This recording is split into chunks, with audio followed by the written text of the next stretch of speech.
대학교 입시가 마감되는 시즌입니다. 물론 각 대학교별로 다소 차이는 있지만 12학년 졸업반 학부모들에게는 자녀의 대학 입학 못지않은 고민이 있습니다. 바로 학자금의 조달입니다. 갈수록 등록금은 올라가고 불경기에 물가도 뛰어 학생과 학부모들의 학자금 부담도 커지고 있습니다. 그러니까 대학교 측에서 학생에게 합격증을 줄 때에 Financial Aid Package라고 해서 학비가 총 얼마인데 어떠한 조건으로 식으로 준비를 해와야 된다 하는 내용을 같이 보내줍니다. 그거를 Financial Aid Office에서 만들 때에 FAFSA가 학생이 지원한 그 FAFSA의 결과, 즉 EFC를 보고 하는 거기 때문에 FAFSA를 꼭 해야 되는 거죠. FAFSA를 신청을 안 하면 그 대학 측에는 그 정보가 없기 때문에 학생에게 Financial Aid Package를 만들어 줄 수가 없습니다. 그래서 학생들은 꼭 FAFSA 신청을 해야 됩니다. Free Application for Federal Student Aid인 통칭 FAFSA는 말 그대로 연방교육부에게 학자금 보조를 신청하는 무료 프로그램입니다. 경우에 따라 다르지만 통상 주립대는 필요한 재정 보조금의 80에서 100%를, 사립대의 경우에는 40에서 70% 정도 지원하는 것으로 알려졌습니다. 어드저스티드 그로스 인컴이 한 7만 불 이하면 주에서 주는 캘 그랜트를 받을 수 있다라고 보시면 되고요. 캘 그랜트 A는 GPA가 3.0 이상이어야만 받을 수가 있고요. 그 이하면 캘 그랜트 B를 받을 수가 있습니다.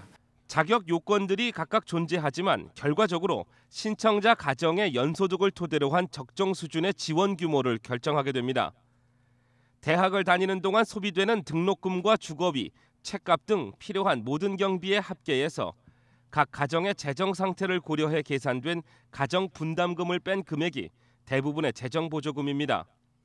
그러나 12학년 때부터 준비하기에는 다소 늦은 감이 있다는 최근 정서상 아예 고등학교 입학 때부터 차근차근 준비하는 학부모와 자녀들이 늘고 있습니다. 당장 12학년 때 하면은 사실 좀 준비를 많이 못하니까 미리 와서 가장 자기가 해피하게 잘할 수 있는 적성을 찾아서 훌륭한 교육을 받을 수 있는 그 대학을 찾아서 그쪽 대학으로 갈 수 있도록 준비를 하는 것을 도와주는 게 사실 컨설팅이고요. 학자금도 포함이 되는 거죠. 그런데 학부모의 입장에서는 자녀가 원하는 대학과 그에 대한 학자금 조달이라는 딜레마가 존재합니다. 특히 명문대학을 선호하는 한국인들의 정서상 학자금 재정보조 프로그램을 잘 알아보지 않고 무조건 입학을 추진하는 모습을 심심치 않게 보고 있습니다. 이에 대해 관련 전문가들은 우려를 표명하면서 아이에게 잘 맞는 학교 선정이 우선이며 얼만큼의 재정 보조가 가능한지를 미리 알아보고 결정하는 것이 바람직하다는 의견입니다. 통상 4년제 대학 학자금이 4년 동안 평균 25만여 달러임을 감안하면 어느 정도 답이 나올 법도 합니다. 수입이 적어서 우리는 대학을 못 보낸다 이런 생각은 절대 금물인 게 수입이 적으신 경우에는 꼭 뭐가 받는 게 있습니다.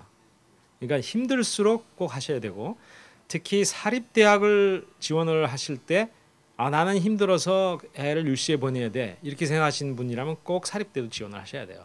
왜냐하면 사립대에서는 또 사립대나 주립대나 똑같아요.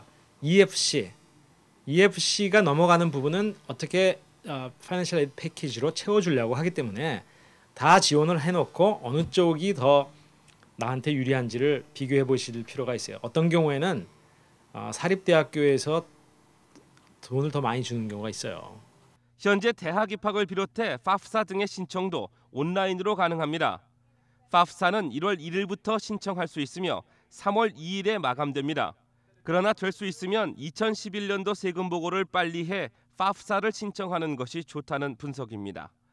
위클리 교육 오늘 순서 마칩니다.